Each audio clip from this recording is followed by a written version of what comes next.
8 de la mañana y lo tenemos a Mariano Markevich con nosotros, que ya se está haciendo habitual tenerlo los miércoles dialogando con nosotros. Mariano, ¿qué tal? Buenos días, ¿cómo andás? Buenos días, Mario. ¿Cómo están? Dani, Nacho, ¿cómo les va? ¿Cómo va? ¿Qué tal? ¿Bien? ¿Todo bien? Muy bien. Sí, por suerte muy bien. Ok. Bueno, vamos a hablar de un tema al cual no sé si están muy acostumbrados ustedes. Sí, y empezó la semana pasada, digamos, ¿no? Con un libro que no tiene autor. Exactamente. La semana pasada hablamos de libros de autoayuda y dentro de esos libros de autoayuda me preguntaste que destacar alguno y hablamos de un libro que no tenía autor y vamos a destinar unos minutos ahora a hablar sobre este libro. Primero les quiero preguntar a... Sí, perdón, ahora no preguntas, pero ahora para ponerlo en contexto nada más. ¿Es un libro que te ayudó? ¿Es un libro que te fue útil? ¿Es un libro que te topaste de golpe? ¿Que es muy famoso? Yo lo desconozco por eso. Sí, Mario, pasé por muchas etapas en mi vida, como imagino muchos de ustedes estén escuchando, seguramente por ahí en algún momento creyeron en algo, después dejaron de creer, después creyeron que no había nada. Y me acabas de definir, Mariano. Perfecto. Bueno, le pasó lo mismo a la autora de este libro. Es algo muy insólito cómo se gesta este libro y los resultados que genera y que va a seguir generando. Yo estoy seguro que quienes escuchen esto en unos años no va a tener tanta novedad que estemos hablando de esto. De hecho, para muchos ya no la tiene. Y creo que nos vamos a ir familiarizando con este libro más allá de la idiosincrasia que tiene. Vamos a hablar de un curso de milagros. Pero antes este libro, querías hacer una pregunta. Ahora me quedé con la duda de qué pregunta nos querías hacer. No me quiero ir de tiempo, pero sí me interesa interesa mucho que ustedes puedan sintéticamente contar si están espiritualmente creyendo en algo, si dejaron de creer, si creen que nada existe. Más o menos quiero saber, Nacho, Dani y vos, Mario, que cuenten más o menos en qué están parados. Nacho. Ateo, en principio, en cuanto a lo espiritual religioso más institucional, digamos, y después creencias simbólicas más espirituales también muy en reservas negativas, casi diría, pero abierto a cualquier cosa, ¿eh? A cualquier cosa que sea un salvavidas de mi vida en algún momento. Pero necesitarías tener algo... No necesito, pero si viene algo me dice, mirá, esto... Yo vengo de una formación cristiana, así que de chico mucho, incluso creo que con bastante cultura sobre la religión en sí. A los 20 y pico me abrí por completo. Después Te abriste, te desviaste. Me desvié, sí, claro. Pero y la verdad que la palabra desviar a lo mejor sería lo más correcto. Pero después cuando fui un poco más adulto, ya a los 30 por ahí, que no sos tan adulto, sos un pibe todavía, pero... me metí mucho con lo que es ciencias y esas cosas y me separó un poco del mundo espiritual, ¿no? Necesito que sea como más demostrable, más empírico. Muy escépticos. Sí. Sí, hoy creo que tengo como una especie de religión en donde entiendo que hay que hacer buenas cosas, que hay que tener una conducta de vida y ese tipo de cosas. No sé, lo más cercano. Se llama moral, Mario. Moral, sí, claro. Estás abrazando la moral. Sí, bueno, sí, pues ahí está, sí, está muy bien dicho. Hay que ser un buen tipo, maldito Esa es mi religión. Porque mi religión es que cumplir las bases básicas de la moral. El argumento flora. Sí, yo, Dani. El mío cortito te lo hago, así no te quito tanto tiempo. No tengo, creencias que sean muy espirituales, más allá de sí encontrarme conmigo de alguna manera, desde lo espiritual, y creo más en cosas como el esfuerzo y el compromiso y el sacrificio, y no tanto en aquellas que no puedo palpar. Pero bueno, es una cuestión. Se te acaba de caer el plan. De visión. Pero sí también, como Mario, formación cristiana, yendo a la iglesia y demás, hasta que no me sentí muy atraído por el discurso, y de hecho la última vez que estuve, que lo conté acá por cuestiones de mis viejos que habían fallecido, me di cuenta que no es un ámbito para mí, porque no hubo nada que me enganche a seguir ahí de acuerdo a la forma en la cual me lo daban. Quizás de fondo, hay algo que es mucho más grande e importante, no fui un buen conductor. Todo tuyo, Mariano. Muy bien. Básicamente, lo que contaron ustedes es lo que yo he escuchado mucho durante los años en que ejercí la psicología. Me encontraba con ese tipo de discursos permanentemente. Creo que es un síntoma también de esta sociedad en donde quedamos un poco a la buena de Dios, aunque sea una paradoja decirlo, en el sentido en que cada vez pesan menos las creencias de las tradiciones en las que uno nace, cada vez pesa menos el deber ser que nos inculcan desde la familia o desde las instituciones que nos intentaron educar. Cada vez tenemos más información sobre cuestiones espirituales, pero mayor desorientación sobre cómo encarar estas cuestiones. Y lo interesante del libro que vamos a hablar hoy es que, al menos a mi criterio, tiene un sistema de pensamiento que ha resuelto un talón de Aquiles que posee todo sistema de creencias que hasta el momento yo había leído y me había encontrado con, y reflota las cuestiones más esenciales de las creencias más ancestrales que tiene el ser humano de una manera muy fácil de entender. Y voy rápido al tema. Lo que no puede responder la religión, al menos en los términos en los que nos conocemos, es el problema del mal. Uno puede creer en Dios o dejar de creer o tratar de justificar ciertas cuestiones, pero si uno prende el noticiero y se encuentra con las imágenes que vimos estos últimos días en la guerra que está sucediendo en Oriente, con las imágenes de terrorismo, difícilmente uno pueda entender eso y a la vez seguir creyendo que Dios está generando esto o permitiendo que esto suceda, que es básicamente lo mismo. Entonces, o Dios no existe o no es lo suficientemente omnipotente como para frenar estas cosas, con lo cual tampoco existe. A lo mejor no le interesa, Mariano. Este libro... Claro, a lo mejor dice, esto no me interesa. A lo mejor era más selectivo de lo que uno cree. Lo estamos prejuzgando. Esto sí, esto no, esto la verdad es un quilombo. Acá en esto no me voy a meter. Exacto, y bueno, y eso también predispone a que no nos queramos acercar a una persona o una idea de un ser de esas características, quizás. Y este libro responde muy bien esta cuestión que es, como decía antes, ¿no? El talón de Aquiles de los sistemas de pensamiento. ¿Cómo lo resuelve? Y ahí viene la película Matrix. Les voy a nombrar una serie de personas. Deepak Chopra, Wayne Dyer, Oprah Winfrey, Jim Carrey y los hermanos Wachowski que hicieron la película Matrix. Puedo nombrar una larga lista de referentes que hablan de temas espirituales y que han sido asignados por este libro. Todos destacan esta manera de pensar que tiene este libro. ¿Y cómo es que lo resuelve? Bueno, hablemos de la película Matrix. ¿Qué pasa en un momento? Una persona que venía viviendo una realidad se da cuenta de que en paralelo hay otra. Pero lo interesante no es que en la realidad hay que resolver algo, sino que esta realidad es neutral porque es un sueño. Es un sueño que estamos creando nosotros mismos. Este es el concepto. Y quiero hacer un pequeño disclaimer sobre esta cuestión, porque rápidamente uno puede rechazar un montón de cuestiones que justamente no se atañen a esto que Mario decía que se sentía más relacionado con, que tiene que ver con la ciencia. Sí.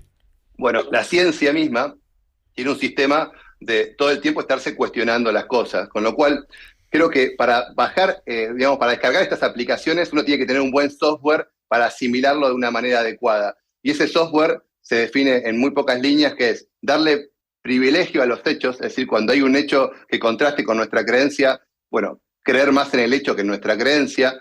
Por otro lado, si esta creencia nos empieza a generar una situación de desequilibrio o desarmonía en nuestra vida cotidiana, bueno, inmediatamente poder modificarla o abandonarla o suspenderla por un tiempo por lo menos. Es decir, no caer en sistemas dogmáticos.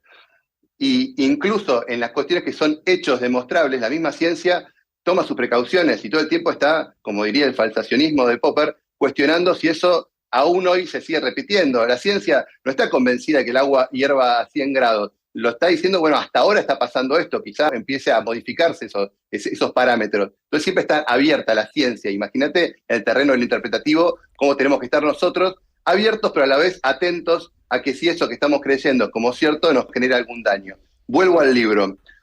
Lo importante de esto es que, según el libro, este mundo no lo creó Dios, sino que lo creamos nosotros. Cuando digo nosotros, es que en lugar de haber un pecado inicial, una especie de maldición o de perversión o de demonio, hubo solamente un error. Es decir, no hay bien y mal, sino que hay cosas que son errores. ¿Qué les pasa a ustedes si sueñan un día y se despiertan y en el sueño hubo un error, hubo una situación equivocada o pasó incluso una pesadilla quizá? Claro, por ahí están movilizados todavía por sentir eso, pero no le van a dar mucha importancia porque fue un sueño justamente. Bueno, lo que está diciendo este libro es, Dios tiene una sola característica, que es que no tiene forma y que está hecho de amor, básicamente. Y eso no puede contradecirse con un mundo como el que estamos viviendo. Y este mundo que estamos viviendo es una proyección nuestra de una idea de separación. El único error que podemos tener que es pensar una idea de separación. Y si uno piensa un poco en este mundo, incluso cuando va a hacer un zoom a través de un microscopio de la realidad, se encuentra con células todas separadas, con un sistema de opuestos, de cuestiones que son buenas o malas, que son blancas o negras. Siempre hay contraste, siempre hay separación. y que los cuerpos finalmente cuando se quieren unir tampoco se están uniendo mucho, ni siquiera en una relación sexual. La mente puede unirse, es lo que dice este libro. Dice que el único poder que existe es el poder del amor, lo otro es miedo, no es que sea algo malo, y a partir de esa manera de reconfigurar esa forma de pensar, no las acciones que tenemos o de querer cambiar algo en el mundo, sino de cambiar nuestra manera de pensar, empiezan a ocurrir milagros. Y esos milagros no son cuestiones sobrenaturales, sino que está hablando de que el milagro es sacarnos los obstáculos que nos permiten ser lo que realmente somos, que vuelvo a lo mismo, eso que realmente somos es algo que es compartido por el resto de las cosas y de la naturaleza, pero que en este mundo no existe esta unión porque este mundo es el que no existe. Entonces, rebobino un poquito la cinta y los escucho, pues no quiero hacer un monólogo de esto, pero fíjense qué interesante que es cómo pone la responsabilidad en uno este texto y a la vez no nos deja quedar obnubilados en el mundo de las formas. Y para lograrlo, el texto tiene una parte que es teoría, una parte que son lecciones, que son 365 lecciones en donde uno va meditando. Por ejemplo, la primera es sentarte y empezar a mirar en tu habitación objetos, cosas que estén cerca, y repetir esta frase, detenerse en algún objeto y decir, este objeto es, por ejemplo, un lápiz, pero en realidad no sé lo que es. Así empieza a desconfigurar nuestra manera de juzgar la realidad, y esto, si lo sostenés durante un año, más allá que creas en el libro o no, vas a haber estado un año meditando, que es un montón de tiempo para un ejercicio muy necesario a nivel cognitivo. Entonces, este texto tiene virtudes que yo no las encontré en ningún lado. Por ejemplo, que la autora no se lo adjudica, no le puso su autoría al texto. Y si uno recorre la historia de esta mujer, no encuentra en ningún momento que quiera un rédito para sí misma. De hecho, pidió que no se sepa que ella lo había escrito hasta una vez muerta. Mariano, Sí. perdón, es súper interesante lo que estás contando. Pero tengo 3 preguntas que me gustaría tenerla como información. ¿De qué época es esto? ¿En qué momento lo escribieron? ¿70? Hospital de Columbia, Nueva York. Sí. Hospital de Columbia pertenece a la Universidad de Columbia, donde Ajá. estudió Obama, es un lugar muy prestigioso, muy académico. Esta persona es una psicóloga que trabajaba en el Hospital de Columbia junto con otros psicólogos y tenían muy maltrato, se llevaban pésimo. Y en el año 1965 ella empieza a tener unos sueños muy llamativos con respecto a su relación con esta persona, que no era su marido, es simplemente una persona con la que trabajaba. Ajá. Y empieza a tener un poco una experiencia como la que se suele repetir en las prácticas de ayahuasca, donde uno siente que vivió otras vidas y que esas vidas se fueron repitiendo hasta llegar a la vida actual, donde finalmente uno las tiene que resolver o seguir repitiendo. Y entonces se lo cuenta, ¿no? Esta psicóloga se lo cuenta a su colega, le dice, estoy teniendo estos sueños, son muy raros, yo soy psicóloga, te va a parecer raro que te esté diciendo esto, pero a veces, incluso antes de dormirme, me aparecen imágenes. Y él le dice, no tengas miedo, escribílas, yo no se lo voy a contar a nadie, y a ver de qué se trata, tratemos de resolverlo como desde el punto de vista analítico. Cuando se pone a escribir, escucha una voz que ella dice que no es una voz lingüística, que no es una voz que le decía palabras, sino que le daba un saber con una velocidad y con una intensidad muy marcadas, que le dice, este es un curso de milagros, toma nota. Y ella empieza a escribir. Y durante todo ese tiempo, del año 1965 hasta el año 1973 o 74, que esto se publica, ella va bajando todo esto. Estamos hablando, Mario, de un libro de 1500 páginas, de un texto que, como me preguntabas a mí cómo fue mi experiencia con el texto, yo me acerqué al texto porque habían un montón de personas que referenciaban ese libro. Me saqué muy entusiasmado, digo, acá debe haber algo muy importante, porque todas estas personas, muchas de ellas a las cuales yo respetaba en su manera de pensar, decían que este libro había sido como lo que finalmente los había cambiado de su manera de ser y reforzado en un montón de cuestiones. Entonces yo me acerco, abro el texto y me encuentro con términos como Jesucristo, Espíritu Santo, y empiezo a encontrarme con eso que para mí era una bolsa de mentiras, algo que yo ya estaba totalmente desacostumbrado y no quería volver a encontrarme, pero tenía repelencia a esos términos. Y en un momento me fijo al final, dice aclaración de términos, ¿no? Entonces, en la parte de aclaración de términos decía que cuando dice Cristo quiere decir tal cosa, cuando dice Espíritu Santo quiere decir tal cosa, que las palabras no importan sino los conceptos, etcétera. Bueno, lo dejé al texto y pregunté por el precio, y eso me asombró, porque yo soy editor y sé lo que cuesta un texto, y era un texto, como te digo, mira, este es el libro, lo tengo acá en la mano. Sí. Ahora, Está un Mariano, poco gastado por el uso. Cuando cuando vos haces referencia a que nombra otras religiones, como diciendo, bueno, no, sobre todo la cristiana, por lo que noto, no es como intentar justificar no adhesión a una religión con otro pensamiento que puede ser religioso. No quiero complicar mucho la charla esta, pero digo... Reemplazarlo. Claro, como reemplazarlo. O sea, que para nosotros esto no es la verdad, pero sí esta es la otra verdad. ¿No? Lo cual... Claro, esto, tocaste un tema central para mí. Si hay 300 religiones, entonces ninguna es la posta. Si hay 300 libros de filosofía, entonces ninguno es el posta. Porque, sí, está bien, pero a lo mejor no hay que discutir la religión, que yo a veces intento, pero en esta charla, estas charlas largas, ¿no? Cuando uno habla ya de religión, filosofía, se pueden volver largas. Es lo bueno de esto, que da para buenas charlas.